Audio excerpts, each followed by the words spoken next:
Hey ninjas! Today we are going to turn a 2D image into 3D using Blender.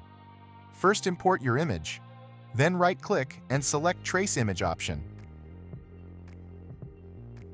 Then convert these objects into Bezier curve.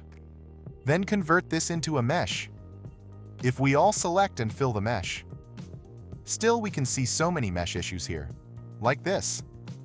Let's fix this first. Let's delete these extra vertices. We are going to delete the extra part here and joint these two vertices. Then all select and press X, then click on Limited Dissolve. Also press M and click Merge by Distance option, and you're done. Now you can fill the mesh and give it some thickness. See here, you have converted your image into a 3D mesh. Thanks for watching, guys. See you in the next one.